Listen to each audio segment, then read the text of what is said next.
माध्यमिक शिक्षा विभाग उत्तर प्रदेश के ई लर्निंग पाठशाला में आप सभी लोगों का हार्दिक स्वागत है।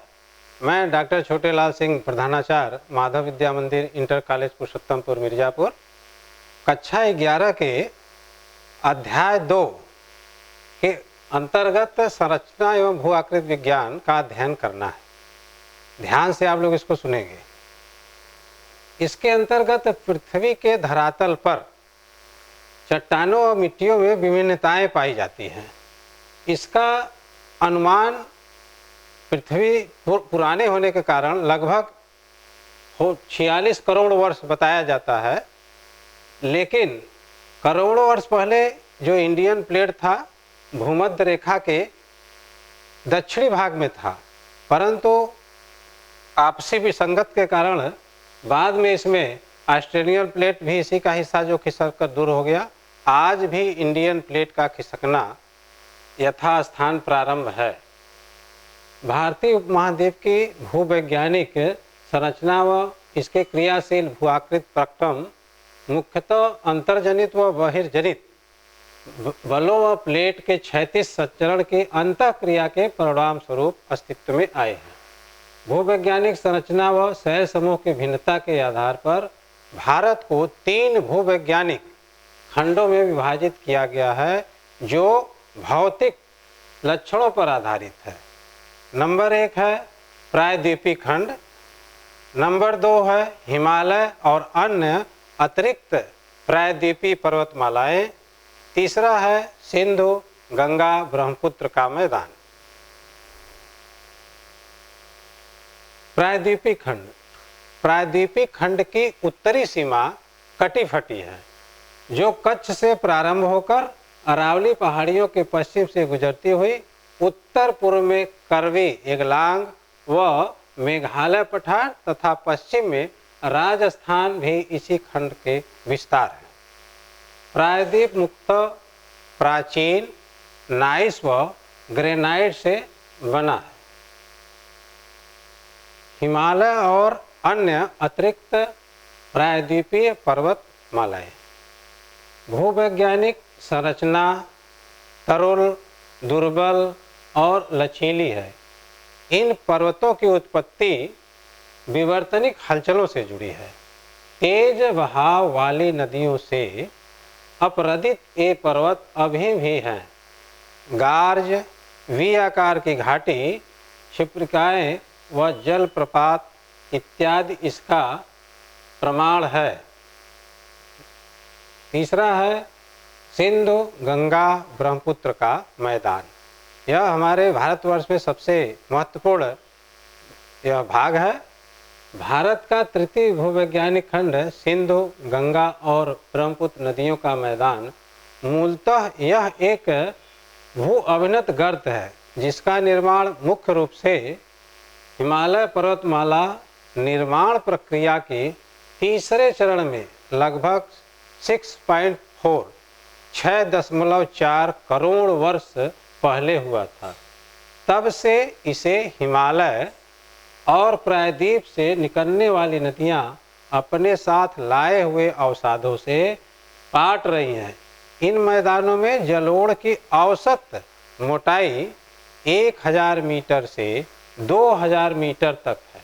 भारतीय उपमहाद्वीप में भूवैज्ञानिक और भू आकृतिक प्रक्रियाओं का यहाँ की भू आकृति एवं उच्चावच पर महत्वपूर्ण प्रभाव पाया जाता है। तीसरी चीज जो आता है भू आकृति। हमारे भारतवर्ष की आकृति कैसा है, बनावट कैसा है। किसी स्थान की भू आकृति उसकी संरचना, प्रक्रिया और विकास की अवस्था का परिणाम है। भारत धरातलीय विभिन्नताएं बहुत महत्वपूर्ण है। इसी के एक बड़े क्षेत्र जो उबड़ खाबड़ है, जो हमारे भारतवर्ष के उत्तर में है, वह स्थलाकृति है। दक्षिण का भाग पठारी क्षेत्र है, परंतु वह कटा फटा है। मोटे तौर पर अगर देखा जाए तो भारत को भू आकृतिक खंडों में बांटा जा सकता है। नंबर 1 है उत्तर तथा उत्तरी पूर्वोत्ती माला दूसरा है उत्तरी भारत का मैदान, तीसरा प्रायद्वीपीय पठार, चौथा है भारतीय मरुस्थल और पांचवा है तटीय मैदान और छठा है द्वीप समूह। उत्तर तथा उत्तरी पूर्वी पर्वतमाला। यह उत्तरी पूर्वी पर्वतमाला हिमालय पर्वत और उत्तरी पूर्वी पहाड़ियाँ शामिल है। हिमालय में कई समानांतर पहाड़ियाँ भी पाई जाती हैं, लेकिन इसको केंद्रीय अक्षीय श्रेणी अर्थात एक केंद्र से स्टार्ट होकर के वो अपना अवनत बनाते हुए कई प्रकार की पहाड़ियों का निर्माण करती हैं। पूर्व पश्चिम लंबाई लगभग 2500 किलोमीटर तथा उत्तर से दक्षिण इसकी चौड़ाई 160 से 400 किलोमीटर है। हिमालय भारतीय उपमहाद्वीप तथा मध्य एवं पूर्वी एशिया के देशों के बीच एक मजबूत लंबी दीवार के रूप में खड़ी है। हिमालय पर्वत में भी अनेक क्षेत्रीय विभिन्नताएं हैं। उच्चावच, पर्वत श्रेणियाँ, संरेखण और दूसरी भूआकृतियों के आधार पर हिमालय को निम्नलिखित उपखंडों में विभाजित किया जा सकता है।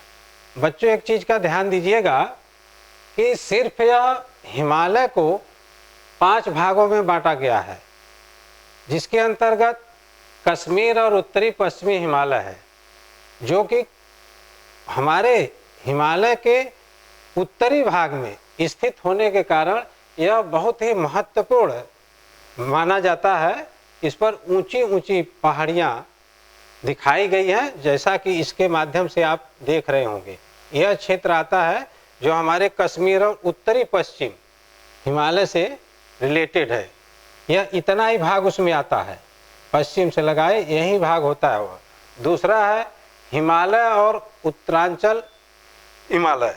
यह पर्वत जो है हिमाचल प्रदेश अर्थात यहाँ से लगा करके यह क्षेत्र इतना एरिया में है जो कि इस दूसरे भाग हिमाचल उत्तराखंड को दर्शाता है।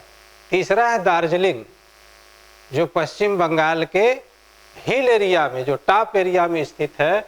यह दार्जिलिंग और सिक्किम का जो एरिया है, यह बहुत ही रोमांटिक उगते हुए सूर्य का प्लेस भी दार्जिलिंग को माना जाता है, क्योंकि जब सूर्य का प्रथम किरण पड़ता है तो यार दार्जिलिंग में एक सरोवर है, वहीं पर से यह क्षैतिज रूप में फैलते हुए जाता है और वहाँ लोग इसके मॉर्निंग सुबह के समय जब सूर्य उदय होता है तो इसको देखने के लिए बहुत मतलब विदेश से भी लोग आते हैं कि किस प्रकार से वह प्रतिबिंब अपना सतरंगी रूप में धारण करता है।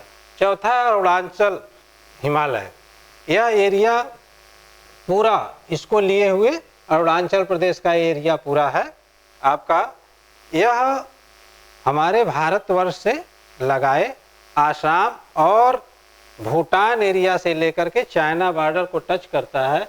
यह बहुत कुछ अपने में लिए हुए पहाड़ी है और भारत के लिए यह सबसे बड़ा अवरोधक का काम करता है, जो हमारे पूर्वी भारत को यह विभाजित करने से रोक देता है। पांचवा पूर्वी पहाड़ियाँ और पर्वत। यह पूरा ये समूह लिए हैं। यह पूर्वी पहाड़ियाँ और पर्वत का क्षेत्र इसके अंतर्गत आता है। अब आ गया भू आकृतिक विभाग। यह मुख्य रूप से 5 भागों में बांटा गया है, जिसके अंतर जो उत्तरी पर्वत है ये हमारे इस क्षेत्र को दर्शाता है। यह क्षेत्र आप देख रहे हैं यहाँ पर है, यही एरिया है और इस क्षेत्र यह पूर्वी एरिया के अंतर्गत ये आता है। ये सारे चीज़ें हमारे इस प्रदेश के अंतर्गत आता है और यह भारतवर्ष के उत्तर में स्थित होने के कारण एक सीमांकन का भी काम करता है। कोई देश उधर से हमको देख नहीं, क्योंकि इसकी ऊंचाई नियर अबाउट 6000 मीटर से लगभग सभी इस पहाड़ियों पर ऊंचाई पर ही पाए जाते हैं। दूसरा जो उत्तरी विशाल मैदान है, यह हमारा यह वाला भाग है जो बहुत ही उपजाऊ माना गया है भारतवर्ष के लिए। यह हमारा बहुत उपजाऊ प्लेस है और यह उत्तरी विशाल मैदान के अंतर्गत गंगा, यमुना, इन नदियों का जाल बिछा हुआ है इसके अंदर। आगे चल कर के यही क्षेत्र जो है पूरे भारत में उत्पादन के दृष्टिकोण से भी बहुत अच्छा है। उच्चावच के दृष्टिकोण से भी यहाँ कुछ प्लेस थोड़ा उबड़ खाबड़ है, अन्यथा यह लगभग समतल मैदान पाया जाता है। तीसरा है दक्कन पठार। यह क्षेत्र जो है पूरा दक्षिणी भारत से लगाए छोटा नागपुर पठार, यह जो है हमारे इसके खदान के लिए, खनन संपदा के लिए बहुत इम्पॉर्टेंट है। इसमें हीरा, सोना, चांदी, अभ्रक, तांबा, ये सारी चीज़ें, जितने खनिज पदार्थ हैं वह सब चीज़ों का ये भंडार है। और यह धरातल से अर्थात हमारे स्थल भाग से 160 से लगभग 450 मीटर ऊंचाई पर है। और इसमें सभी संपदाएं बहुत बृहद पैमाने पर भरी पड़ी हुई हैं। अभी तक तो काफ़ी कुछ इसमें खोजा गया है, लेकिन और चीज़ें अभी इसमें निकालना बाकी है, जो कि हमारे भूवैज्ञानिक जियोमॉर्फोलॉजी के जो हमारे वैज्ञानिक है रिसर्च कर रहे हैं, इस पर अभी शोध जारी है। तमाम चीज़ें ऐसे हैं जो निकाल रहे हैं। और यह बहुत ही इम्पॉर्टेंट समझ जाइए कि भारत का एक आर्थिक दृष्टिकोण से बहुत महत्वपूर्ण यह दक्कन पठार है। इसके अंदर छोटा नागपुर का पठार भी आता है, दक्षिण का भी पठार आता है, दक्कन पठार भी आता है। यह सबसे वेरी इम्पॉर्टेंट यह समझ लिए कि क्षेत्र है। अब इसके बाद आता है चौथा पश्चिमी मरुस्थल। यह पश्चिमी मरुस्थल जो राजस्थान का एरिया लिए है, यह एरिया हमारा रेत, मतलब इसके अंदर मरुस्थल वर्षा कम होती है, 150 सेंटीमीटर से कम वर्षा होती है इस क्षेत्र में। इस वजह से अब एक वृक्ष विहीन है, नदियाओं का भी लोप है। सिर्फ एक लूनी नदी है जो इसमें बहती है, वो बहुत इम्पॉर्टेंट है राजस्थान में, जिसमें नमक भी निकाला जाता है। और उसके कुछ क्षेत्र में संगमरमर के पत्थर, जो कि बहुत महत्वपूर्ण माने जाता है, यह ऊर्जा देता है। विशेष तौर से मंदिरों में इसका प्रयोग ज़्यादा होता है। अभी तो लोग घरों में भी करने लगे हैं, लेकिन वह वेरी इम्पॉर्टेंट, बहुत मूल्यवान वहाँ से यह चीज़ निकलता है। और इसके बाद है पश्चिमी तटीय मैदान। देखिए दो चीज़ होती है, एक पूर्वी तटीय, एक पश्चिमी तटीय। तो ये पश्चिमी तटीय जो मैदान है आपका, ये पूरा एरिया लिए हुए है, बॉम्बे से लगाए केरल तट तक। यह पश्चिमी का तट है जो कटा फटा है। और हमारे बंदरगाह, जो नेचुरल बंदरगाह हैं, जो कि हमारे यहाँ से आते हैं बिजनेस के लेकर के, और यहाँ पर खड़ी होती हैं, बहुत बड़े बड़े शिप खड़े होते हैं।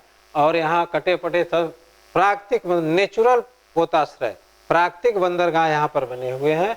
इस फील्ड को लेकर के पूरे लगाए, कच्छ से लगा करके बॉम्बे होते हुए पूरा केरल तट तक, कालीकट तक लेकर के पूरा यह एरिया पश्चिमी तट के अंतर्गत पूरा आता है। और यह व्यापार के लिए, गरम मसालों के लिए, उद्योग धंधों के लिए यह बहुत महत्वपूर्ण यह प्लेस माना गया है। यह पूरा एरिया यह बहुत ही महत्वपूर्ण माना गया है। और फिर आगे आता है पूर्वी तटीय। पूर्वी तटीय एरिया पूरा यहाँ से लगाए, इस प्रकार से यह पूर्वी तटीय क्षेत्र है जो समुद्र के किनारे किनारे हमारे यह अरब सागर से तट होता है पश्चिमी, और ये बंगाल की खाड़ी में मिलता है। यह भी उसी कारण, चूँकि थोड़ा सा यह गहरा है, गहरा होने के कारण यहाँ पर भी बहुत पोताश्रय बने हुए हैं। बंदरगाह प्राकृतिक भी हैं, कुछ कृत्रिम मानव द्वारा बनाए भी गए हैं। इस वजह से बनाए गए हैं ताकि यहाँ पर आ करके जो हमारा व्यापार है, जो विदेशों से जा रहे हैं, आ रहे हैं, यहाँ ठहरने की भी सारी व्यवस्थाएं हैं। यह क्षेत्र उसके उस फील्ड के लिए विशेष महत्व रखता है। तो यह जो हमारा भूआकृत विभाग है, यह प्राकृतिक विभागों को देखते हुए प्रकृति ने इस प्रकार का व्यवस्था किया, इसमें मानव का कोई रोल नहीं है। हमारे भारतवर्ष को बनाने में प्रकृति का यह व्यवस्था है कि यह स्थान स्वतः ऑलरेडी ऊंचा है, यह एकदम समतल मैदान है, यह एकदम ऑलरेडी पठारी क्षेत्र है जो इनकम ऑफ सोर्स के लिए बहुत अच्छा है। और जो उसके बाद पश्चिम तटीय भाग है, यह हमारे पोत्राशय बिजनेस इस चीज़ के लिए है। और पूर्वी तटीय भाग भी इसी उद्देश्य के लिए बनाया गया है। और हमारा भारतवर्ष देखने के दृष्टिकोण से बहुत विशाल था और आज भी बहुत विशाल है, क्षेत्रफल के दृष्टिकोण से भी। और यहाँ सारे इस प्रकार की चीज़ें हमारे भारतवर्ष में पाई जाती हैं। कश्मीर या उत्तरी पश्चिमी हिमालय विलक्षण सौंदर्य और खूबसूरत दृश्य स्थलों के लिए जाना जाता है। हिमालय की यही रोमांचक दृश्यावली पर्यटकों के लिए विशेष महत्वपूर्ण है। जैसा कि देखा गया है, वहाँ अमरनाथ, वैष्णो देवी, चरारे शरीफ, यह सारे चीज़ें हमारे कश्मीर के अंतर्गत हैं। इतना ही नहीं, वहाँ की और भी खूबसूरत चीज़ें हैं जिसको आप जान रहे हैं कि वहाँ का गुलाब का फूल, बर्फ, और वहाँ इस प्रकार के कुछ ऐसे चीज़ पैदा होते हैं जिसको सेब, यह सब चीज़ वहाँ पर पैदा होते हैं। केसर भी एक ऐसा चीज़ है जो हमारे कश्मीर में ही पैदा होता है और कहीं पर वह पैदा नहीं होता। यह जो क्षेत्र है हमारा बहुत फंटास्टिक है और हमारे भारतवर्ष का हृदय स्थल भी कहा जाता है कश्मीर को। यह भारतवर्ष का एक हृदय स्थल भी है, अर्थात यह बहुत ही अच्छा देश है। आगे है हिमाचल और उत्तराखंड हिमालय। हिमालय के यहाँ पश्चिमी में रावी नदी और पूर्व में काली घाघरा के सहायक के बीच स्थित है। यह भारत की दो मुख्य तंत्रों सिंधु और गंगा द्वारा अपवाहित है। इस प्रदेश के अंदर बहने वाली नदियां रावी, ब्यास और सतलज जो सिंधु की सहायक है, यमुना और घाघरा गंगा के सहायक है। यह भी विश्वविख्यात नदी है गंगा। आज भी इसके बारे में अमेरिका रिसर्च कर रहा है कि गंगा के जल में ऐसी क्या विशेषता है जिसमें कीड़े नहीं पड़ रहे हैं।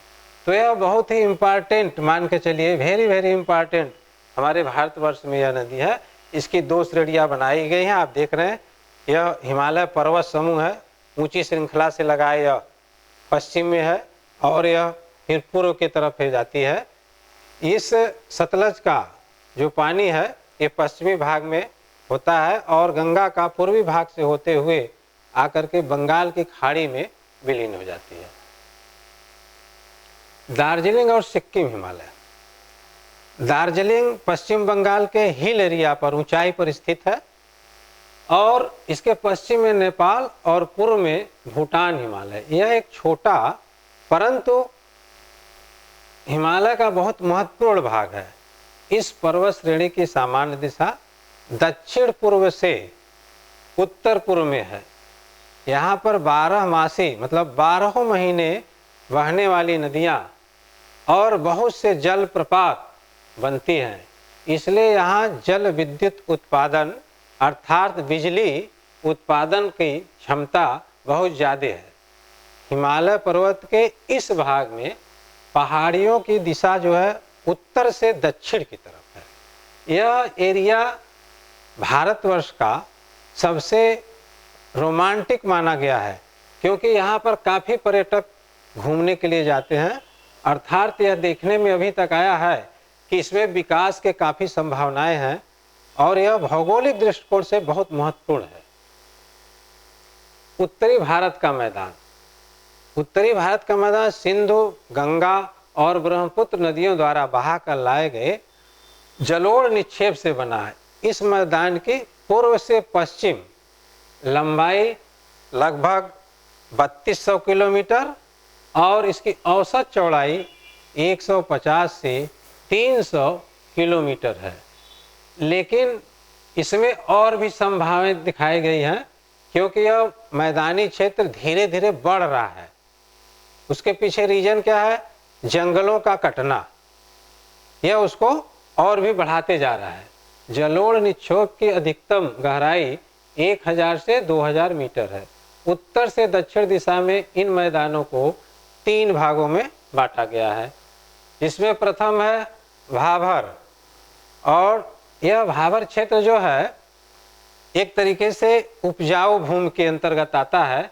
तराई है जो यह नदियों के किनारे किनारे का क्षेत्र यह बताया गया है। तीसरा जलोढ़ मैदान है जो मैदानी भाग के महत्वपूर्ण स्थान पर यह पाया जाता है। इस मैदान का उद्देश्य वो अत्यधिक महत्वपूर्ण इसलिए बढ़ जाता है क्योंकि यह समतल है, खाद्यान्न की इसमें बहुत ज़्यादा संभावना है, हर चीज़ जो भी बोआ जाता है सब अत्यंत उपजाऊ होता है।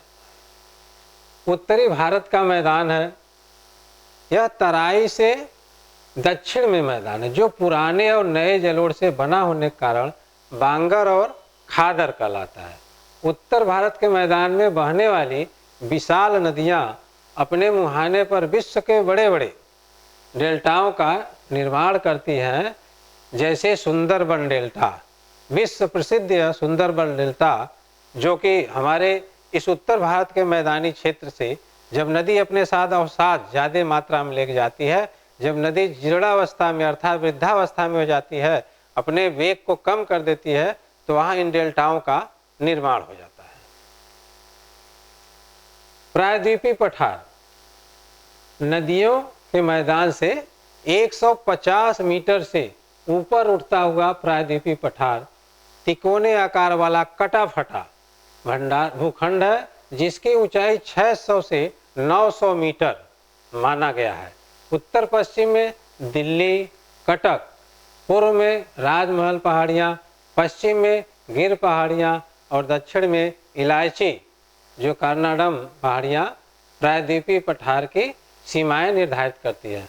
प्रायद्वीपीय भारत अनेक पठारों से मिलकर बना है, जैसे हजारीबाग का पठार, कोयम्बटूर पठार, कर्नाटक पठार। यह भारत के प्राचीनतम और स्थित भूभागों में से एक है। यह प्रायद्वीपीय पठार हमारे भारतवर्ष का मुख्य रूप से खनिज संपदाओं का भंडार भी माना जाता है। आगे भारतीय मरुस्थल।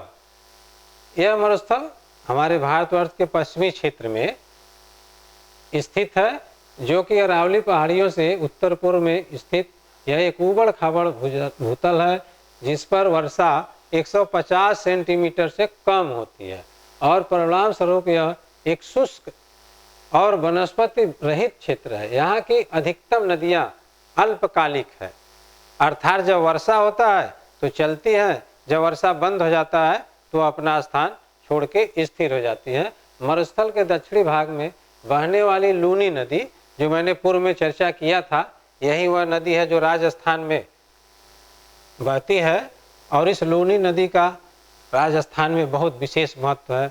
वहाँ से नमक भी बनाया जाता है, अर्थात यह लूनी नदी विशेष रूप से महत्वपूर्ण है।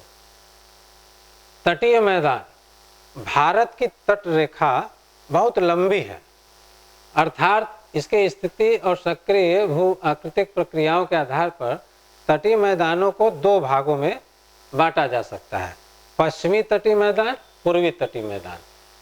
तो पश्चिम तटीय मैदान और पूर्वी तटीय मैदान, पश्चिमी तटीय मैदान का जो क्षेत्र है वह बिजनेस के दृष्टिकोण से बहुत अच्छा है और इसमें जलमग्न तटीय मैदान के उदाहरण भी है, क्योंकि इसमें प्राकृतिक बंदरगाह में कांडला है, मझगांव है, जवाहरलाल नेहरू नावा सेवा है, मारमा गांव, मंगलौर, कोचीन शामिल है।